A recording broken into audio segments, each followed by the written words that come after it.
a very short, inshallah ta'ala, description of Surah At-Tariq.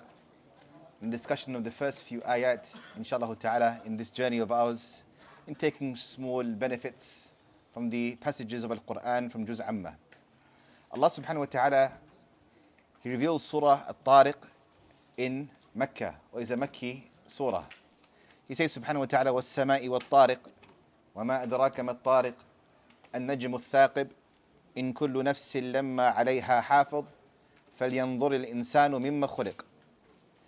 These 5 ayat, inshallah ta'ala, we'll discuss very briefly and take some benefits from it, inshallah ta'ala.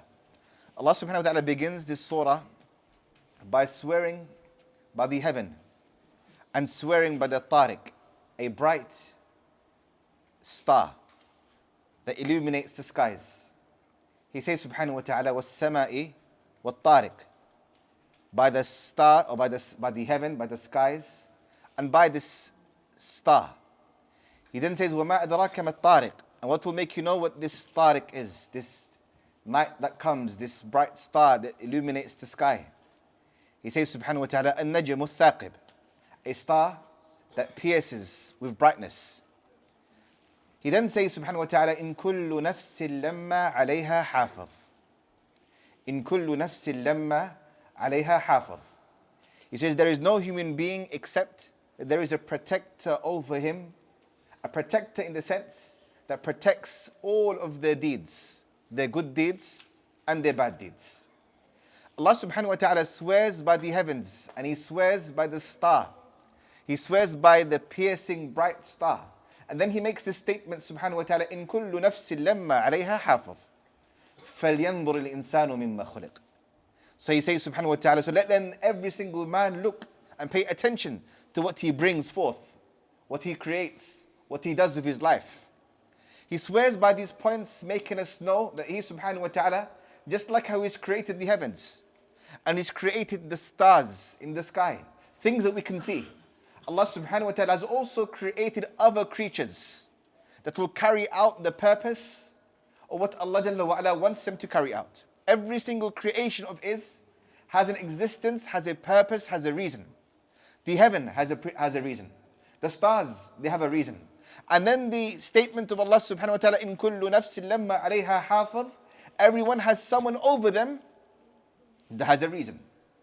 Allah subhanahu wa ta'ala has created these malaika.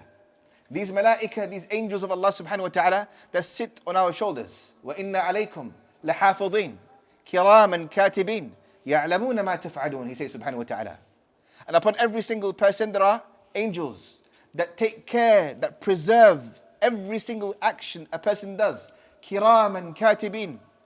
They are honorable and they write down everything. يَعْلَمُونَ مَا تَفْعَلُونَ. They know exactly what you're going to do. And they preserve it. Preserving every little thing by the letter. To the extent that Allah subhanahu wa ta'ala, He tells us, وَمَا يَلْفِظُ مِنْ قَوْلٍ إِلَّا لَدَيْهِ رَقِيبٌ عَتِيدٌ. That there's not a single, Allah knows the intricate details of a person's life. And is closer to us than even our jugular veins. وَوُضِعَ الْكِتَابِ فَتَرَى الْمُجْرِمِينَ مُشْفِقِينَ مِمَّا فِيهِ. And when their books are revealed to the servants of Allah Jalla wa Ala, they will find in it every single little detail. لا يغادر صغيرة ولا كبيرة إلا أحصاها. Every big action and every small action has been preserved and taken care of by Allah subhanahu wa ta'ala in these books. The scholars of Islam, they differ regarding these malaika that sit on our shoulders. And they say, are they there in every single moment, or do they leave at certain times? Are they there even when a person visits the toilet, or he's with his wife, or he's having a ghusl? Are they there in every single moment or not? And the scholars of Islam differed based upon a hadith in which Imam At-Tirmidhi rahimahullah reports.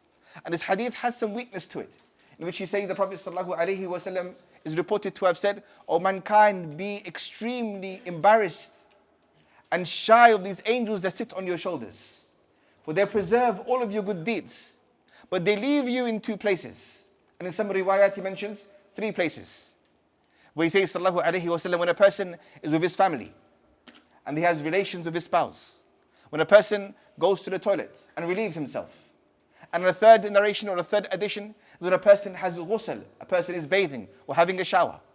However, this hadith, it has some weakness. So it cannot be used to affirm a report and to affirm a principle in the Sharia of Allah subhanahu wa ta'ala. Hence Shaykh Ibn Uthaymeen, he says, rahimahullah ta'ala, that these malaika that Allah subhanahu wa ta'ala has created, every single person having two of them, they sit with you, they look at you, they pay attention, and they write down every single detail. They write down your beliefs, they write down your statements, they write down your what you look and what you hear and what you think about. Every little detail that the servant of Allah Jalla wa Ala comes with, Allah Jalla wa Ala has made and commanded these angels to write down. In fact, we come across a hadith where the Prophet Sallallahu Alaihi Wasallam says, "Rufi al-aqlam and thalatha," that the pens have been lifted on three groups of people.